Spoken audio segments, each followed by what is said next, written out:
Hey everybody, welcome to another episode of On Air. I am joined today by Jack Shepherd. Jack is co-founder at The Social Shepherd. And we are going to be talking today about the difference between capturing demand and demand gen. What are they? What are the differences? When should you be doing one? When should you be doing the other? And I'm sure there's lots of other good topics we'll come up with around that, including the social side of things. And I know Jack is an absolute expert at. Jack, first and foremost, welcome to the show. How's things?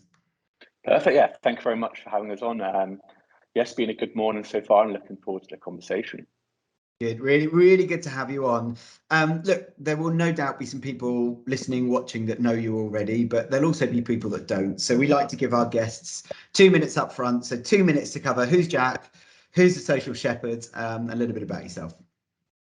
Perfect. Yeah, so my name's Jack Shepherd, co-founder, and I guess head of growth is how I call it internally as my role, because that covers all the marketing side, even from recruitment, new business and areas like that as well. So I'm co-founder of The Social Shepherd. We're a social first agency, so covering organic social video, social first video, paid social, influencer marketing, and then the only thing outside of that we do as well is for paid search as well. And the reason behind that is that we work with a lot of B2C brands, I would say, very much like product driven brands. So arguments over attribution can often pop up when you're managing paid social versus another agency doing paid search and sort of distribution of that budget. So that's where the sort of growth of that as a service. We are now soon to be 45 with secured hires. Myself and Zoe started it 4 years ago. And in the last two, it was myself and Zoe for the first 2 years. And now in the most recent 2 years, we've gone from 2 of us to 45. So seeing lots of growth and excited for what the next few years have to come, really. Amazing. Congratulations, great growth. I'm keen to get into this topic. Before I do that though, and you won't be expecting this because as you're talking there, I'm throwing a question that's off topic. So apologies. I'm just keen to hear some of the challenges around growing a team that quickly, because I've been there and done it with the agency here. I know that's a real challenge. Just love to hear from somebody else. I'm being personally curious now more than anything else. So apologies to the audience, how you've managed that growth and some of the key challenges you found along the way, and what you've learned over the last couple of years. A lot. Learned a lot. I guess as we all are as well, and no one, between myself and Zoe, we've not had experience of this before, so we're learning on a daily basis as well. I would say recruitment naturally, as an agency, we're a people business, and people is the core of what we do. So constantly bringing in, new talented people. We always make it work. Like we always, I feel quite lucky with that. But I think any role within digital marketing, it's very, highly competitive. We've seen over the last few years, every brand is investing more into that, and ultimately, recruiting every brand business is recruiting for specialized people within digital. We found it especially hard in the paid media front. So I think what we've tried to do is obviously have a blend of obviously juniors and more experienced people where they can pass on knowledge and we can grow people within the business as well. Challenges other than that, office, we've always been hopping from office to office, trying to find spaces that suit us. We're soon to move into a brand new space, probably early next year, where we can really grow into, as we feel that office is still a big part, and the culture of an agency is really, really important. We still do a hybrid work, like sort of 3 days in, 2 days at home, but really building that culture. I think challenges really come around growing a team and managing a team, because we don't have a physical product to sell. And like I said, myself and Zoe, this is our first time doing it. Zoe's 27, I'm 29. We started, Zoe was 23 when we started this, having worked in an agency for 2 years after graduating. So lots of challenges have come through that. But I think one thing that's really positive that how we balance between ourselves, that we have very different skill sets. Zoe's very much on that sort of managing director role, whereas, you know, she's in the now and what's happening now, whereas I'm sort of like what's going on in the future and focusing on that growth side of it as well. So it wouldn't be possible, I don't feel, without having, you know, a co-founder. For me has been really, really helpful to have, and helpful to her with those different skill sets. Yeah, brilliant. Thank you for that. I know I went off topic and off piste a little bit, so apologies, but No, it's all good. always good to hear people's stories. So let's get into topic. Capturing demand generation. Layman's terms it for me. What on earth do those two things mean? So I guess to me, everyone has their own slight variation of this as well. Capturing demand is capturing in-market people that are looking for your service or product right now. You know, they're maybe making a search on Google, they're browsing different websites, different services. Maybe they're in high intent audiences, even on paid social, if you know, using sort of conversions, optimizations, things like that, really sort of capturing the existing demand out there, which naturally in B2B as well, marketing is a really small part of the entire market. Yeah. So there is a limit to what you can do from a capturing demand perspective in your marketing. And then moving on to demand gen is looking at the other sort of 99% of people, you know, in that, you know, market that you're, you know, ICP or however you like to call it. It's building a marketing, not funnel per se, but marketing activity that's really going to position yourself and your brand or business as the go-to solution for when they do then move into sort of, I need this service or product now. So it's being top of mind and being the top solution for when they move in market effectively. That's how I sort of see it myself. So I don't know if you would agree or disagree, or how you see that. Yeah, no, I think it's very logical. I think it's a good way of putting it. So to give some examples, somebody Googling for a social agency and clicking on your paid ad and filling in your inquiry form on your website, that's capturing demand because there's a demand there already. Demand gen, we're talking about creating it. Somebody's on their travels and sees an advert about some piece of content that's how to create an insanely good social profile. They were on their travels going to look for a contract, and they saw it and they went, oh, that's interesting. They read your content and they go, maybe I should know more about that. And over time, they then subscribe to your email or whatever it might be. And eventually you end up talking to them. What you've done is create that versus it's like, I guess it's pulling it in, isn't it? It's creating and pulling it in versus catching it in a net when it's already there. That's a really interesting way. So I guess both have their time and their place, don't they? They play a key role in growing a business. When do you put more focus on one over the other? So again, I guess on my personal journey and experience with this as well is because there's only a finite amount of people currently in market for most B2B services. Obviously this can change depending on the product, or if you're more of like a consumer-led product.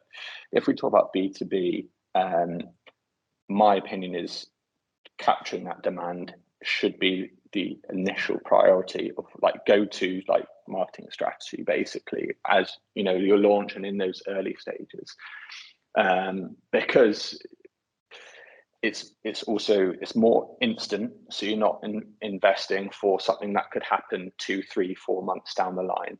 You can see that initial like traction from sort of day one perspective, because you're delivering a piece of on search that's going to get someone to sign up and inquire with you straight away. So the way we've done it as well through personal experiences, after building our site, we started with paid ads on search, captured those demands, understood our metrics of how much it then cost per lead, and then cost per acquisition of a client as well. And then we knew, okay, we can then invest in SEO and then ranking organically for those search terms that we've just paid for, because we know the metrics, we know the the sort of financial aspect of it, of how much we can invest in this to rank. And then I feel once you've passed that sort of search perspective, and we'd say similar to on a consumer product as well, Google Ads, shopping, that's going to be where you want to start out with as well, because that's where you get that highest ROI activity. And then past that point, there is only a finite amount of people searching. There's a monthly search volume, rough amounts. You can get guides on this for your keywords, but there's only an amount that you can really capture within that. And then past that point, then you really have to move on to demand gen and focusing more on that.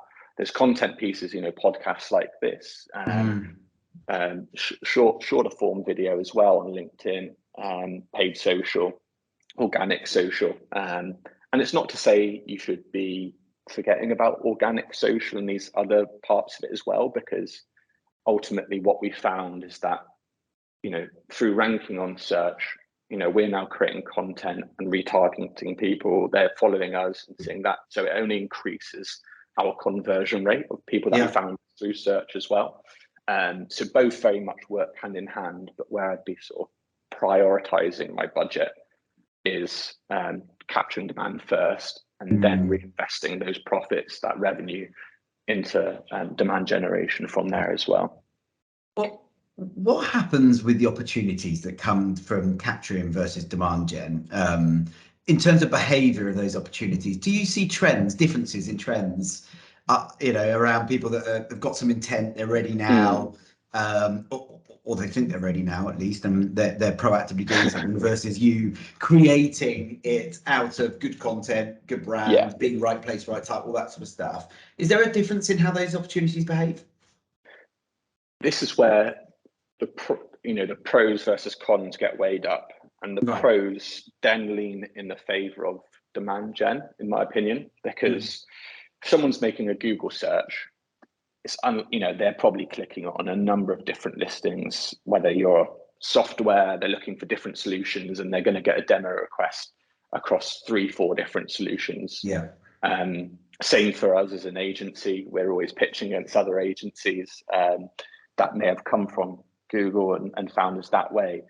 Whereas obviously demand gen, they're sort of bought into you, they know you as a person, they may have seen content with different team members. We've had it on calls where they're like, oh, I've seen the podcast of you, and then I've got my paid media director Joey with me, and they're like, oh, I love the podcast with you guys in it, I watched the whole way through, and I kept watching more. And then they're already halfway there already, and it's less there's less other convincing that you have to do from more of a a lead that's come from capturing the demand that you have to fully convince. Whereas from demand gen, they're half sort of bought into you, and as long as you are still the right solution, it's not to say you should ignore that part and still deliver a good service and have good positioning. But that's definitely where the pros start to outweigh the demand gen side, in my opinion. So it's been really interesting for us over the past few months as we've started to really focus on demand gen. Those things start to build up, and also it's often not people that are engaging. It's not people that are liking every single piece of content we put out there, but it's almost those viewers that never engage. But same for me, I'm a bit of a lurker, when it comes to social. I don't engage in other people's content, but I'm absorbing, if I enjoy it, I keep watching, I keep reading their blogs and content like that. And then out of the blue, they've never seen my face before, I'm 75% sold as well. I'm just digging into that, and I'm just trying to make sure that for the audience and in my own mind, I'm really clear on this. Is it fair to say that capturing demand, let's say you're launching a new brand, you're launching a new business, that capturing demand feels like it's really important at that stage, because generating demand might give you more loyal prospects, people who already understand the brand and have an emotive buy-in to you to some degree, but you don't get that overnight. So it feels like the capturing piece would be really critical in the early stages. 100%. And I think especially if you're like bootstrapped, where you're really managing cash flow. You're really you need to know the financials of cost per lead and cost per acquisition, which obviously over time you do get that from demand gen, but it takes a lot more time to really understand those sort of the blended metrics that you can get. So definitely on a bootstrap business, I'd be highly recommending capturing demand first. Difference if you're a software business, you've got a lot of investment and you can invest in both. I would look to do that, but bootstrap business is definitely capturing demand first, because you need to make, I like to run a profitable business. I don't like to, as we should as an agency, it shouldn't be in any sort of negative months, really. We should be in profit and reinvesting that. And, you have to carefully consider these things. Otherwise, I want to be here around for the long term, not just growth overnight. And then, I spent too much money on growth and it's been unsustainable, and it's not been, the right activity we should be doing.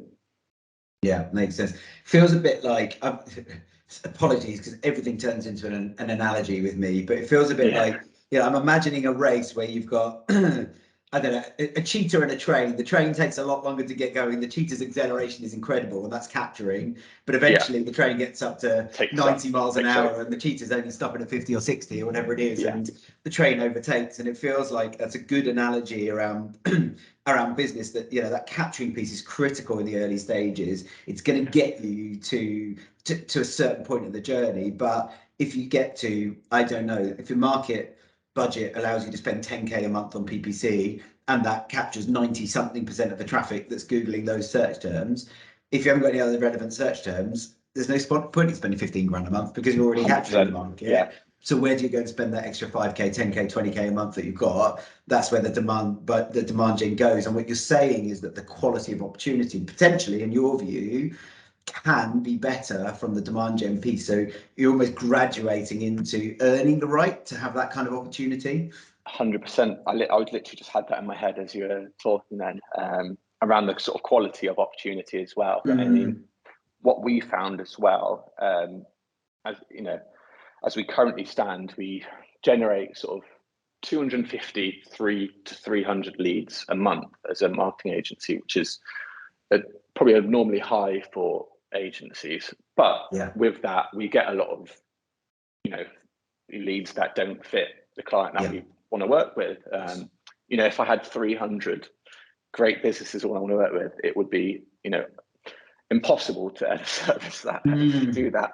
But with demand gen, obviously you have opportunity to really identify and get across your positioning a lot better, I feel, and have more of a filtering process. And obviously with LinkedIn ads and areas like that, you can really nail down your ideal client profile, customer profile, and deliver content to, industries, managers and above, companies of a certain size as well. You can really sort of identify that and deliver that content to that audience, and through that as well. So you get better opportunities on demand gen, but that's not to say, we've had also huge, we wouldn't have got to 45 people without having good opportunities from capturing the demand either. And so we work with a number of sort of household names at this point, companies. So, and they've all come through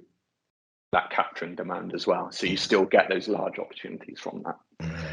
It's interesting, isn't it? I think I'm going back to our business and trying to translate what you're saying in. And I think we drive somewhere between 60 and 100 inbound inquiries a month into our business through PPC alone.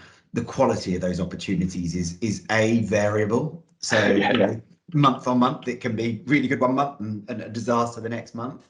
But I think on average, compared to other channels, they are far lower quality, because of course you can't qualify them before they go and click on that ad. You've got no control over who sees that ad.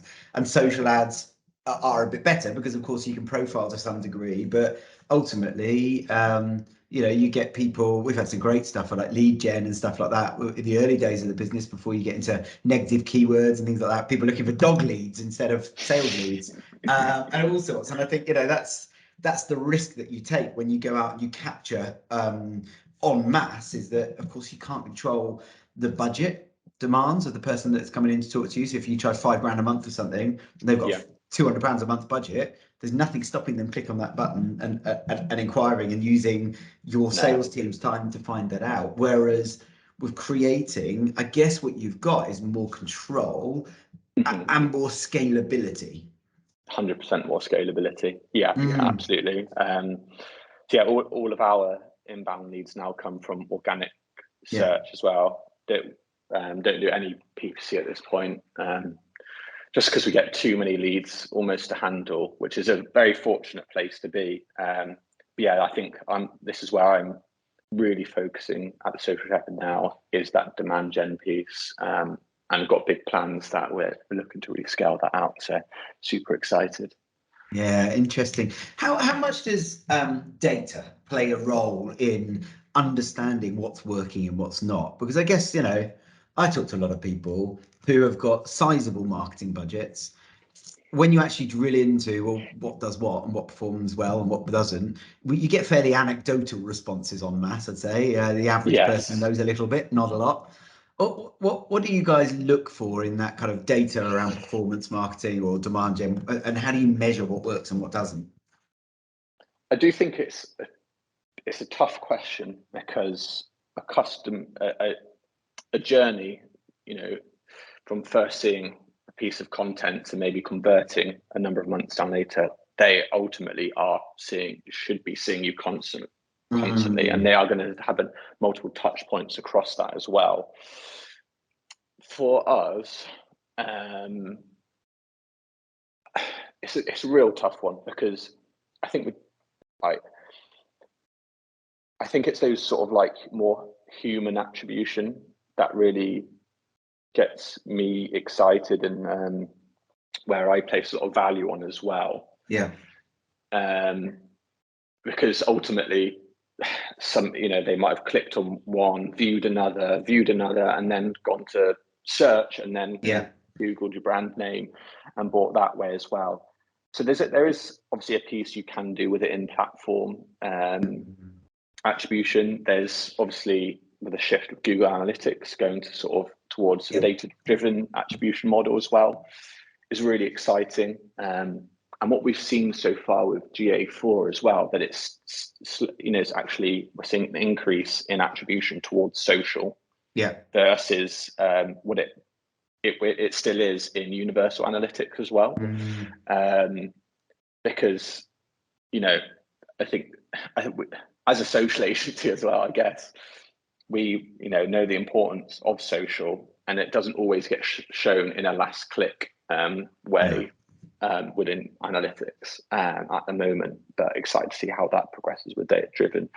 So for us, it's a mixture of in platform attribution, which helps us understand cost per conversion. We can still look at those metrics, softer engagement metrics, such as click-through rate, or views, or how long people have watched that video as well.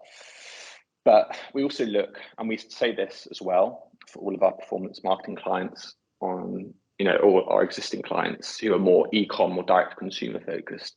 It's also have a look at sort of your blended.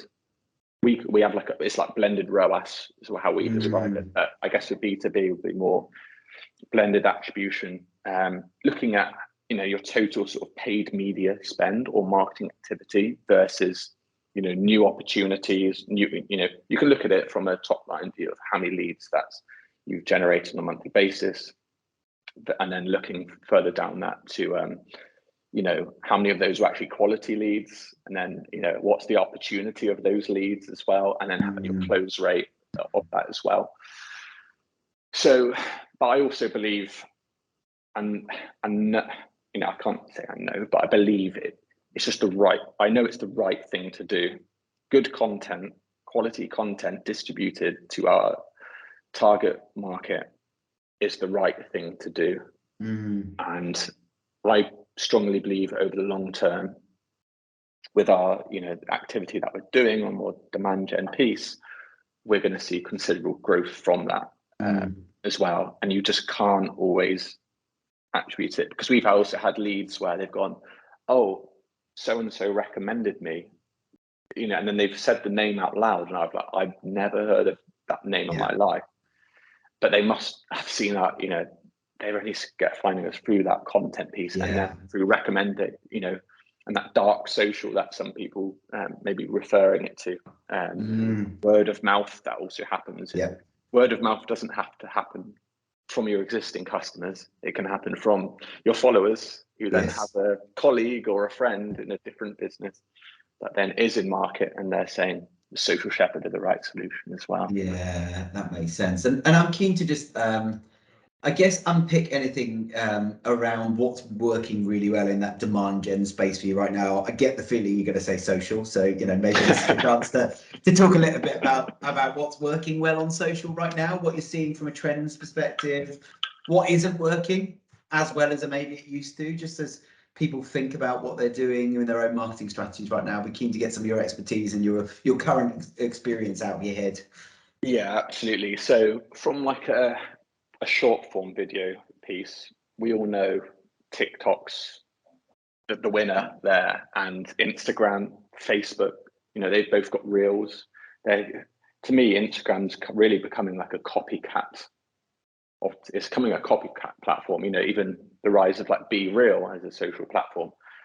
Every other social platform, Snapchat, Instagram, are releasing features that are the same as Be Real, and so that TikTok first approach and style of editing for short form video is ultimately what's working, and going heavy with sort of Instagram reels, even chopping these podcasts up into short form clips, text on screen, and then uploading to TikTok. I think it's a really good shout.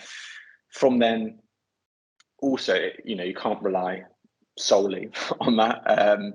For us as well, I mentioned to you before, we started that we produce a podcast, is how we label it internally, but we film it for sort of 5 minute roughly clips with like one topic and sort of a number of points to discuss within that as well, and showing yourself as like an authority, just like educational content that previously people might have gated as a piece of content, keeping things ungated, and giving all your expertise. For us, some people go to me, oh, if you say that though, they could just run it, they could just do it themselves.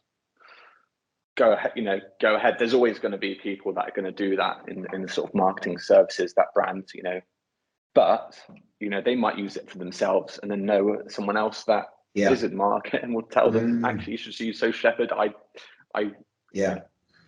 They're based on their recommendations. We saw an uplift in our growth. You should use them if you are looking for an agency. And always there's people that are looking for an agency or a software or platform, anything like that. That authoritative content, educational content, is going to be super powerful doing it. But also mixing in, personality of the brand, getting people to buy into the brand rather than just like an authority figure, but they start to get to know you, know the team. I have to shout out sort of Cognizant and what they're doing. I really follow a lot of their content, take a lot of inspiration from what they do as well. And they get their marketing team, they're all building their personal brands, or face to camera, things like that. So you really start to understand more about their business and their people. And people do buy from people as well. It's not the solution, software or service is a large aspect, but they also want to work with fun, easy to work. They want to enjoy the experience of that, whether it's the onboarding experience of a software or the team that they're working closely with as an agency. You can really get your personality across, and that's a huge aspect of why someone chooses to work with us as well. It's because they, they feel like they're going to get on well with us as well, and that's a huge part, as you know. It's like sort of market, it's like an agency, and the longevity of that relationship with them as well. Yeah, makes sense. Brilliant. And look, we're conscious of time, but I do want to give you the opportunity to, I guess, just let everybody know who Social Shepherd can help, who you work with, what kind of brands you support and help grow, and how you do that, and how people should get in touch with you if they'd like to have a conversation with you. Absolutely. So, I guess I would say our core type of client is very much B2C led. But within that, e-commerce, D2C takes up quite a large part, but we also work with brands, that FMCG, food and drink, that might be, stocked in key supermarkets, things like that. Or we work with hospitality brands like we do Premier Inn socials, we do EasyJet holiday socials, we do everything from obviously organic social, paid media, paid social and search, influencer marketing, and then creative production for social as well. So some clients come to us for the whole thing, the whole aspect, and really let us to really drive that forward. But sometimes, sometimes they'll just come to us just for organic social and like content, or they'll come to us just for paid media. So there's a multitude of different ways people work with us, and I guess getting in touch with us, come see the socialshepherd.com, or check us out on LinkedIn. We're posting very regularly on LinkedIn and really focusing a lot on that demand gen, organic social and paid social aspect for ourselves. But the website says it all, I would say. But if you reach out, it comes directly to me, and I'd love to have a conversation with anyone that would like to as well. Brilliant. Love that. Thank you so much. And look, we're really interesting hearing your experience, and look, kudos to you on the growth of the agency over the last couple of years. It's exceptional. I do not envy your HR challenges that no doubt come with growing the team that quickly. It's a fun process, but a challenging one. Yeah. Very, very rewarding, but not easy. So to both you and Zoe, was it Zoe? Yeah, Zoe. That's Zoe, it. No, she's an absolute superstar. Yeah, impossible to do it without her. So amazing. That's one advice I'd give to people. There's always a debate around should you have a co-founder or should you do it alone as well. And for me personally, I think I wouldn't be able to do it without a co-founder. But I know equally some people love just being a sole founder as well, and being on the team. Pros and cons, right? Like anything, pros and cons. I think if you get it right, it's a really good strategy. Yes. Interesting. Did you and Zoe work together before? Did you know each other before? Well, fun fact, we're partners as well. So. I did sense that was a possibility. So life partners and business partners. Yeah. So one topic of conversation, 24 hours a day. But no, it's like you said, pros and cons, and we're very much on the same mission, have the same goals. So that's, with a co-founder, you need to have different skill sets, but have the same mission. I think that's where people go wrong sometimes with co-founders, when one person wants one thing and the other one person wants huge growth and one's quite happy to sit where they are. And I think that's where it goes wrong mainly. But with the fact that we have the same mission, same goals, and drive for the business is just has really helped us. I think it's only helped us sort of see that for it as well. Good stuff. Jack, thank you so much for joining us on the show. Really appreciate it. Thanks very much. Cheers.